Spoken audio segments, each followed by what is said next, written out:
წმინდა ცეცხლის გარდამოსვლა ქრისტეს აღდგომის ტაძარში. საოცარი დღე არის, მთელი კაცობრიობის გამარჯვების დღე არის. სასწაულია ნამდვილად. დიდი შაბათი იერუსალიმში და კურიერი წმინდა მიწიდან.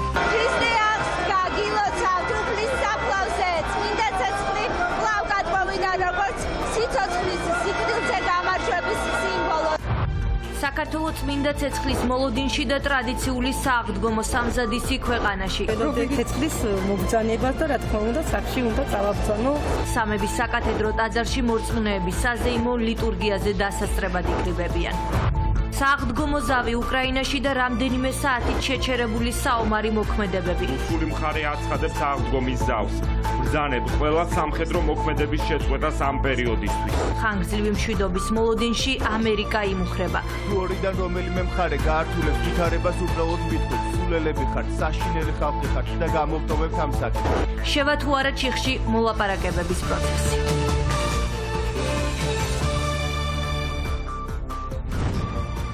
საღამო მშვიდობისა, ეს კურიერია 9 საათზე, მე იზი ბურნაძე ვარ, ვაჯამებთ დღის მნიშვნელოვან სიახლეებს. თბილისის დროით 15 საათი და 36 წუთი იერუსალიმის აღდგომის ტაძარში შეკრებილი მომლოცველები ყველაზე მნიშვნელოვანი დღის მომსწრეები გახდნენ. აღდგომის ტაძარმა ტრადიციულად მორწმუნეები მსოფლიოს სხვადასხვა ქვეყნიდან გააერთიანა, მათ შორის არიან მომლოცველები საქართველოდან. გრძელდება კიდევ ერთი ტრადიცია, წმინდა ცეცხლი იერუსალიმიდან ჩვენს ქვეყანაში სპეციალური რეისით ჩამოვა. მას სამების საკათედრო ტაძარში რამდენიმე საათში მიიტანენ. შემდეგ კი ქვეყნის მასშტაბით ყველა ეკლესია მონასტერში გავრცელდება. სამების ტაძარში სააღდგომო ლიტურგიისთვის მზადება უკვე მიმდინარეობს. მრევლი წმინდა ცეცხლთან ერთად პატრიარქის ეპისტოლეს ელოდება. სწორედ სამების საკათედრო ტაძარს და ნანა გოგატაძეს ვრთავთ პირდაპირ ეთერში. ნანა, დაიწყო თუ არა მრევლმა უკვე შეკრება?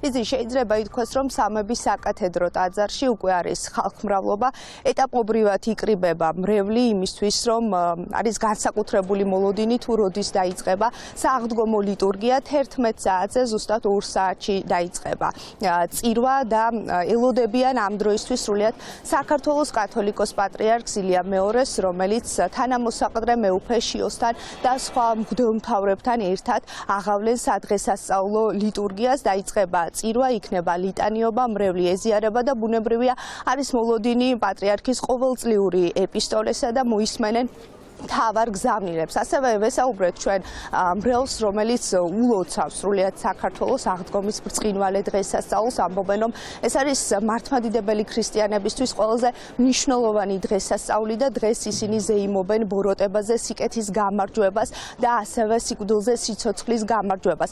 იერუსალიმში წმინდა ცეცხლი რამდენიმე საათის წინ გადმოვიდა და ბუნებრივია ახლა მართლმადიდებელი ქრისტიანები, რომლებიც საქართველოში იმყოფებიან, ელოდებიან ამ ცეცხლის ჩამობრძანებას თბილისის საერთაშორისო აეროპორტში. წმინდა ცეცხლი დაახლოებით 12 საათისთვის ჩამოვა და შემდგომ უკვე მთელი ქვეყნის მასშტაბით გავრცელდება. ულოცავთ ყველას, ბედნიერ აღდგომას. დაიფაროს ქართველი ერი ყველაფრისგან და გამარჯვებული ვნახოთ და გალაღებული და გახარებული. ჯანმრთელობა და მშვიდობას უსურვებს ყველას. ქრისტე აღდგა უპირველეს ყოვლისა. ეს არის ძალიან დიდი სიყვარულით შემოსილი დღესასწაული. ყოველ წელს ხდება ის, რომ მიმაქვს სახში ეს დიდი სასწაული და დიდი მადლი. წინვალე აღდგომის დღესასწაული მინდა სრულიად საქართველოს მიულოცო. ყოველივე სიკეთე, მშვიდობა ყოფილიყო ჩვენს ქვეყანაში და სიმბოლურად ეს დღესასწაული არის განსახიერება ბოროტე სიკეთის გამარჯვების. მიულოცავ ჩვენს სამშობლოს, ჩვენს ერს, ჩვენს ოჯახებს. ეს დღესასწაული არის ჩვენთვის საოცრება. ქრისტე აღდგა ჭეშმარიტად. საღამოს 11 საათზე მორწმუნე საზოგადოება ვიკრიბებით ტაძარში, რის დროსაც საკათედრო ტაძარში ტრადიციულად იკითხება პატრიარქის სააღდგომო ეპისტოლე და ეპისტოლის საკითხის შემდეგ გაიმართება უკვე ლიტანიობა და სააღდგომო ღვთისმსახურების საზეიმო წირვა. ზუსტად 2 საათში დაიწყება სამების საკათედრო ტაძარში ტრადიციული სააღდგომო ლიტურგია. მრევლი, როგორც უკვე გითხარით, იკრიბება და მიმდინარეობს ბოლო სამზადისი, რათა მართლმადიდებელმა ქრისტიანებმა ერთად იზეიმონ ქრისტეს აღდგომა. მადლობა სამების საკათედრო ტაძრიდან საუბრობდა ნანა გოგატაძე. უდიდესი საიდუმლო, რომელიც ყოველწლიურად დიდ შაბათს აღესრულება. Ამ დღეს მილიონობით ადამიანი განსაკუთრებით ელოდება. მსოფლიოს ყურადღების ცენტრში ქრისტეს აღდგომის ტაძარია. მორწმუნეებმა წმინდა ცეცხლის გარდამოსვლა იზეიმეს. ცეცხლი ტრადიციულად მაცხოვრის საფლავზე მდებარე კუბუკლიდან იერუსალიმის პატრიარქმა გამოიტანა. წმინდა ცეცხლს პირველად მაცხოვრის დაბადების ადგილას ბეთლემში ჩაიტანენ, შემდეგ კი მთელს მსოფლიოში გაავრცელებენ. წმინდა ცეცხლის გარდამოსვლას დაესწრო კურიერიც. ნინი ნაცვლიშვილს ვრთავთ პირდაპირ ეთერში. ნინი, როგორი იყო იერუსალიმში ჩასული მომლოცველების ემოცია? დღეს წმინდა მიწაზე სხვადასხვა კონფესიის წარმომადგენელი ერთად იდგა და ლოცვით, გალობითა და მოთმინებით ელოდა სასწაულს, რომელიც სიმბოლურად ქრისტეს აღდგომას განასახიერებს. ტრადიცია არც წელს დაირღვა იერუსალიმის პატრიარქმა თეოფილოს მესამემ. მაცხოვრის ტაძრის ეზოში შეკრებილ ათასობით მორწმუნეს უფლის საფლავიდან გარდამოსული ცეცხლი გაუზიარა და აღდგომის ბრწყინვალე დღესასწაული მიულოცა. რა თქმა უნდა, ყოველ წელს ყველაზე ემოციური ქართველი მომლოცველი ჯგუფია, რომელიც ესწრება ხოლმე წმინდა ცეცხლის გარდამოსვლის ცერემონიას. უამრავ სხვა ენებს შორის დღეს მაცხოვრის აღდგომის ტაძარში ყველაზე ხმამაღლა ქართული ქრისტე აღსდგა გაისმოდა. მომლოცველთა ნაწილი უკვე საკუთარ სამშობლოშია იმისათვის, რომ თავიანთ ტერიტორიაზე გააზიარონ და გაავრცელონ წმინდა ცეცხლი. საქართველოში კი უკვე გამოფრინდა ქართული დელეგაცია. ისინი გვიან ღამით ჩამოიტანენ წმინდა ცეცხლს და გაავრცელებენ საქართველოში მოქმედ ყველა ტაძარში. თუ როგორი იყო ნების შვიდეული შაბათი, ეს ჩვენს რეპორტაჟში ნახეთ. სპეციალურად დალუქული კარი საგულდაგულოდ იხსნება. აქ მსოფლიოს სხვადასხვა ქვეყნიდან ჩამოსულ პილიგრიმებს შორის ქართველი მომლოცველებიც არიან. მოლოდინი დიდია, რადგან სწორედ ამ დღეს ყველამ ერთად სიცოცხლის სიკვდილზე გამარჯვება კიდევ ერთხელ უნდა იზეიმოს.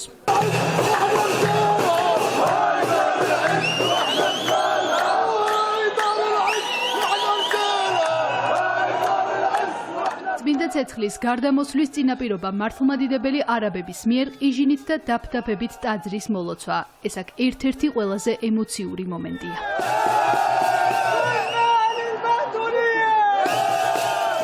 სულ ბოლოს ტაძარში იერუსალიმის პატრიარქი თეოფილოს მესამე მოდის. კულუკლიის წინ განიმოსება და კვართის ამარა 33 სანთლით ხელში მაცხოვრის საფლავზე შედის. ცეცხლის გარდამოსვლას ჩაბნელებულ ტაძარში ათასობით მომლოდინე ჰყავს. ქართველების შეძახილები კი მათ შორის ყველაზე ხმამაღლა ისმის.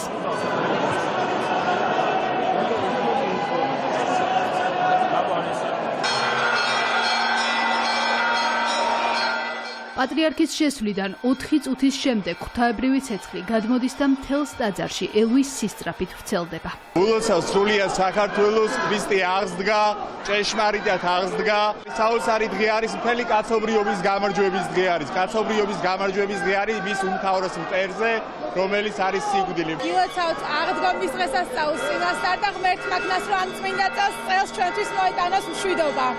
მშვიდობა საქართველოში და მშვიდობა მსოფლიოში. ილოცავთ ეს მართლმადიდებელი და ქრისტიანებს ულოცავთ ამ წინვალებ ამბავს, აი არ ვიცი მეორე ბეწრები უკვე ცეცხლის გამოსვლას და ყოველ წელს ერთი და იგივენაირად გამიცდი ამ ემოციებს. მთელი კვირის განმავლობაში ნებისკვირეული და დღევანდელი დღე ცეცხლის გადამოსვლით დამთავრებული, ეს არის წარმოუდგენელი ემოცია.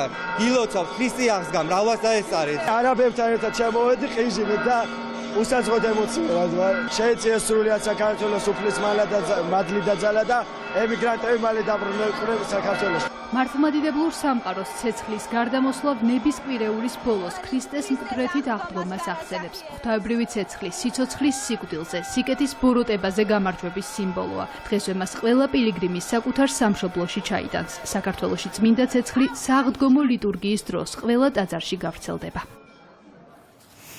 იშვიათი შემთხვევა, როდესაც აღდგომის თარიღი გრიგორიანული და იულიუსის კალენდრების მიხედვით ერთმანეთს ემთხვევა. მართლმადიდებელი და კათოლიკე მორწმუნეები მათთვის ყველაზე მნიშვნელოვან რელიგიურ დღესასწაულს წელს ერთად ზეიმობენ.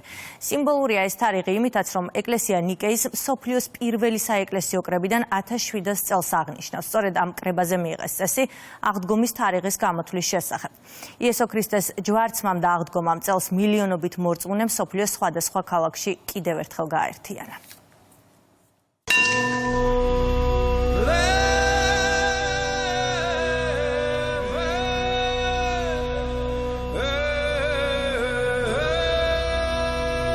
მართლმადიდებლები და კათოლიკეები 12 საუფლო დღესასწაულს შორის ყველაზე მნიშვნელოვან ქრისტეს აღდგომას წელს ერთად აღნიშნავენ. ეს ის იშვიათი შემთხვევაა, როდესაც აღდგომის თარიღი გრიგორიანული და იულიუსის კალენდრების მიხედვით ერთმანეთს დაემთხვა.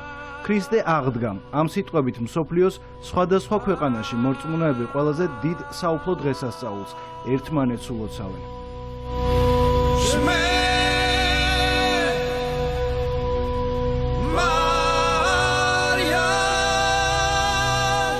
მსოფლიოს რელიგიათა შორის ყველაზე მრავალრიცხოვანმა აღმსარებლობამ სიკვდილზე სიცოცხლის გამარჯვება აღნიშნა რომში.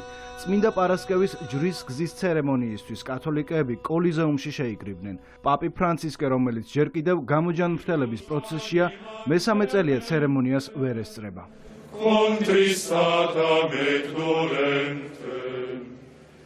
რომის მსგავსად ათასობით მორწმუნე შეიკრიბა ლონდონში. ტრაფალგარის მოედანზე იესო ქრისტეს ჯვარცმის იმიტაცია შესრულდა. დადგმა ვინთერშალის დასსეკუდლის, რომელიც ღია ცის ქვეშ ჩატარებული პერფორმანსებით გამოირჩევა.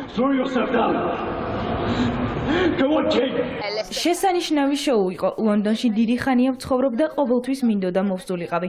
პირველად ვნახულობ იმიტაციას და მოხიბლული ვარ. ძალიან კარგი იყო, შეუდარებელი. გამოსავალი მიტევებაა, რთულია ამის გაკეთება, მაგრამ საბოლოო ჯამში ყველაფრის პასუხი პატიებაა. ამას ეძღვნება დღევანდელი.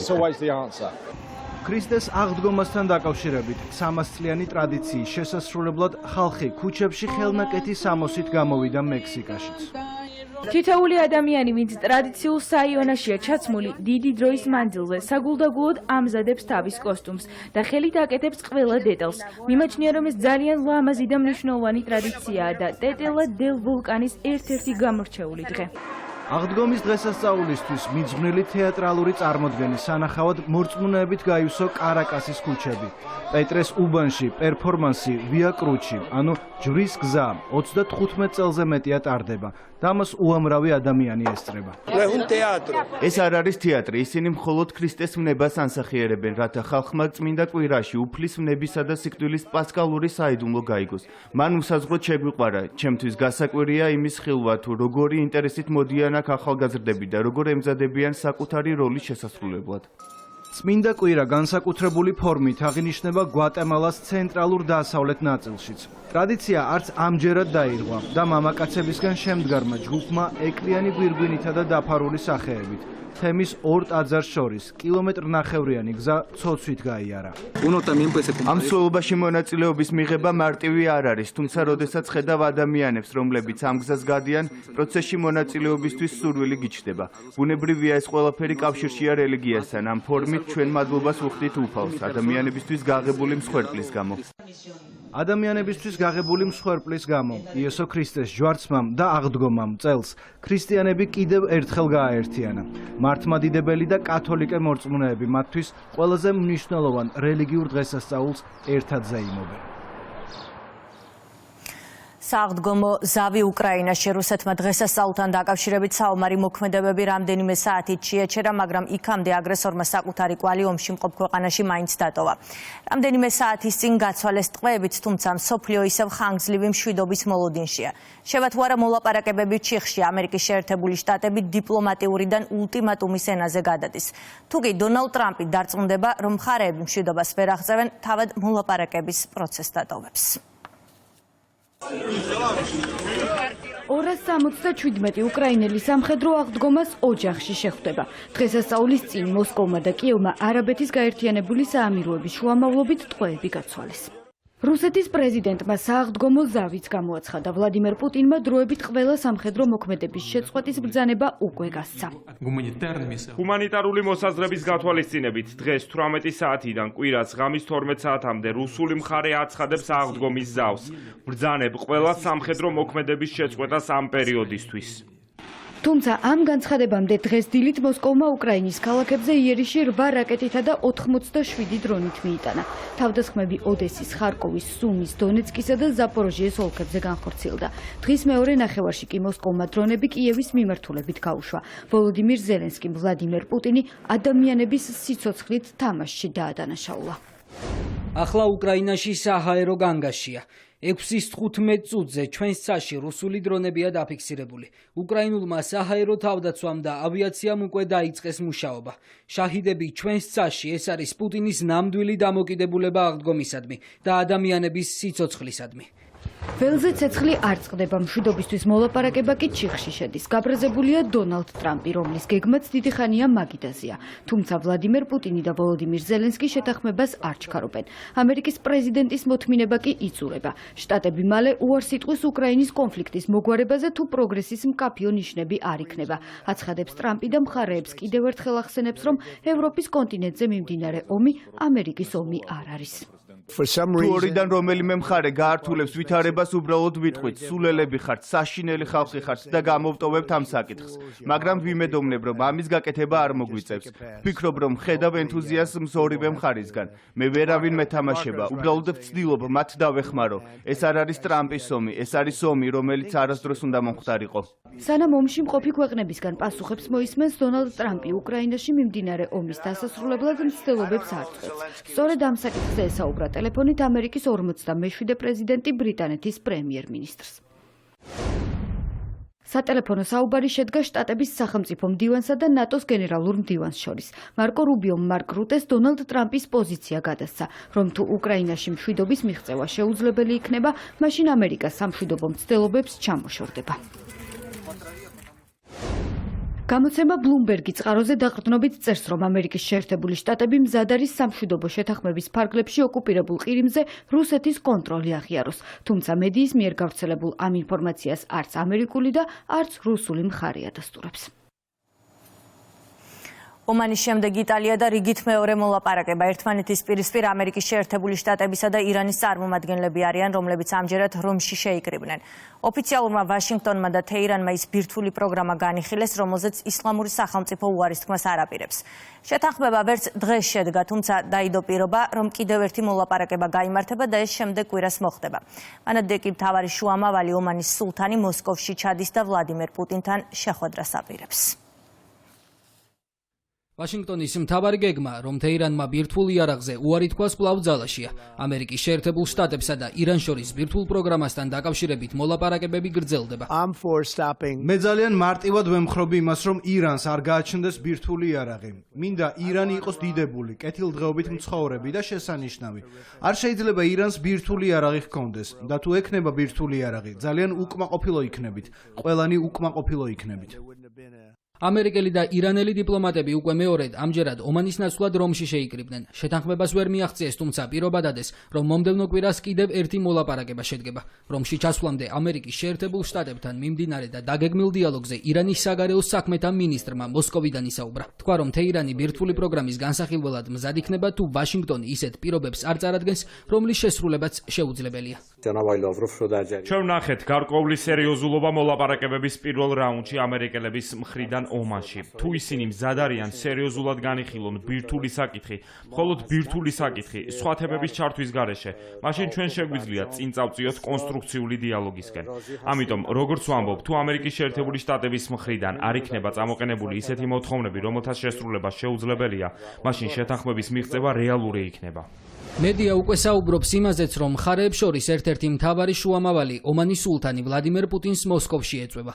უკვე ვიცით, რომ კრემლში შეხვედრები ფოკუსირებული რეგიონულ და გლობალურ საკითხებზე იქნება, თუმცა დამატებით დეტალებს მხარეები არ აკონკრეტებენ. ცნობილია ისიც, რომ ამერიკის შეერთებულ შტატებსა და ისლამურ სახელმწიფოს შორის მოლაპარაკებებს მიესალმება რუსეთის ფედერაცია. განცხადება აღნიშნულ საკითხზე საგარეო საქმეთა მინისტრმა სერგეი ლავროვმა გააკეთა. ჩვენ დეტალურად განვიხილეთ ირანის ბირთვული პროგრამის შესახებ ერთობლივი ყოვლისმომცველი სამოქმედო გეგმის თემა. ჩვენ მივესალმებით ისეთ შეთანხმებებს, რომლებიც განიხილებოდა და კვლავაც განიხილება ირანის ისლამურ რესპუბლიკასა და ამერიკის შეერთებულ შტატებს შორის. უდაოდ რუსეთი მზადაა ხელი შეუწყოს ამ პროცესს და ყველანაირად დაუჭერს მხარს ისეთ შეთანხმებებს, რომლებიც ითვალისწინებენ ირანის ისლამური რესპუბლიკის ლეგიტიმურ ინტერესებს. ირანის ბირთვულ პროგრამაზე მკაფიო განცხადება დონალდ ტრამპმა ჯერ კიდევ 30 მარტს გააკეთა. ამერიკის შეერთებული შტატების პრეზიდენტმა თეირანს ჯერ სიტყვიერი ულტიმატუმი წაუყენა, ხოლო შემდეგ ისლამური სახელმწიფოს სულიერ ლიდერთან წერილი გააგზავნა. 47 პრეზიდენტმა აიათოლა ალი ხამენეის მოლაპარაკების მაგიდასთან დასხდომა შესთავაზა.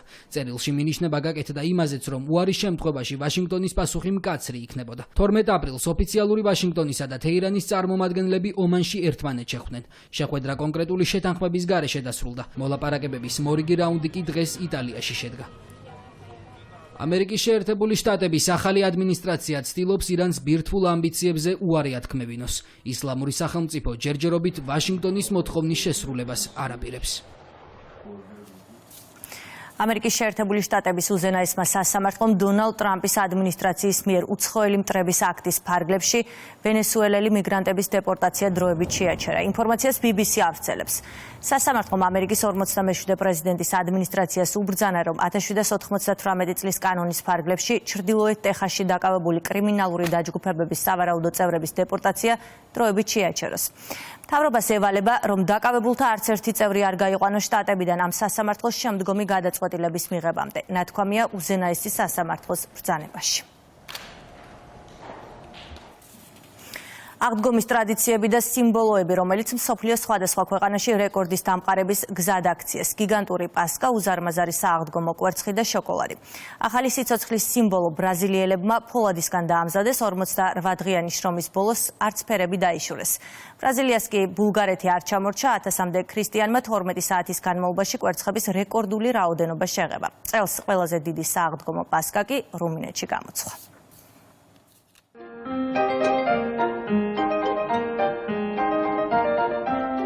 გიგანტური პასკა, სააღდგომო კვერცხი და უზარმაზარი შოკოლადი. ეს აღდგომის დღესასწაულზე დამყარებული მსოფლიო რეკორდების მცირე ჩამონათვალია. ამ დღეს თითქმის მთელი მსოფლიო საზეიმოდ აღნიშნავს და მოსახლეობაც განსაკუთრებულად ემზადება. გიგანტური სააღდგომო კვერცხი ბრაზილიის ქალაქ პომერდოს ამშვენებს. შედუღებული ფოლადისგან დამზადებული ფერადი კვერცხის გაკეთებას 48 დღე დასჭირდა. მნახველების ყურადღებას ის მუდმივად იქცევს, განსაკუთრებით კი სააღდგომო დღეებში, როდესაც ადამიანებს საზეიმო განწყობა აქვთ. კიდევ ერთი შთამბეჭდავი რეკორდი. ტერი კოლიზმა და დონ ჯექსმა ხელით შექმნეს 3 ფუტის სიმაღლის კრემიანი კვერცხი, რომლის წონაც 45 კილოგრამს აღემატება. ტკბილეულის მომზადებას ჯამში 2 დღე დასჭირდა. ბულგარეთში მცხოვრებმა 1000-მდე ქრისტიანმა გადაწყვიტა ერთობლივად შეეღება დღესასწაულის სიმბოლო. მათ შეღებილი კვერცხების რაოდენობით გინესის რეკორდი დაამყარეს. რეკორდის დამყარებას შეეცადნენ რობოტებიც. კალიფორნიაში შექმნილ განსაკუთრებული უნარის მქონე რობოტს კვერცხის ორნამენტებით მორთვა შეუძლია. ეგბოტმა დღესასწაულის სიმბოლოს მორთვა შეძლო და რეკორდიც დაამყარა. დღესასწაულის კიდევ ერთი სიმბოლო, ყველაზე დიდი სააღდგომო პასკა რუმინეთში ქალაქ რადაუთში გამოაწყვეს და საზეიმოდ მართლმადიდებლური ტაძრის წინ განათავსეს. რეკორდების ჩამონათვალი დიდია, საერთო კი ყველასთვის ერთი. აღდგომის დღესთან დაკავშირებული სიმბოლოები, რომლებსაც მორწმუნეებისთვის განსაკუთრებული დატვირთვა აქვთ.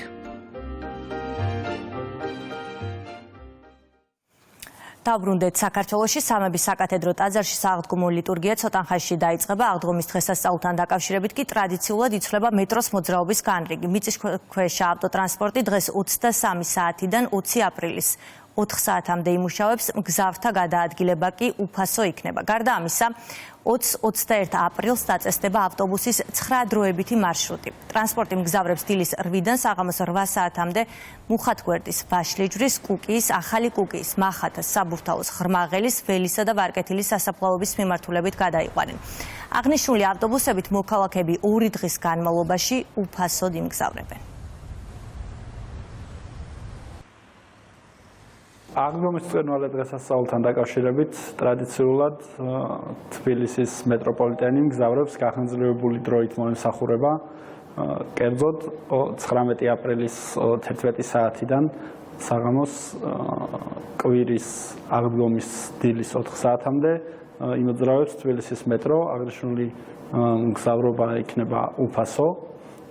გარდა ამისა, 20 აპრილს დაინიშნება მუნიციპალური სასაფლაოების მიმართულებით 9 დროებითი მარშრუტი. აღნიშნული მარშრუტების მუნიციპალური სასაფლაოების მიმართულებით იმოძრავებს სადგურის მოედნის, მეტრო მარჯანიშვილის, მეტრო სარაჯიშვილის, დელისის, დიდუბის ზედამოსასვლელს და მეტრო ვარკეთილის მიმდებარე ტერიტორიებიდან. ასევე ბესარიონ ჭიჭინაძის ქუჩიდან და ვარკეთილის მესამე მასივიდან. აღნიშნული მგზავრობებით კვირას და ორშაბათს 20 და 21 აპრილს განხორციელდება უფასოდ. ასეთ იყო კურიერი 9 საათზე. დარჩით რუსთავი 2-ზე, წინ გელოდებათ სერიალი მიხო და მარო. ნახვამდის.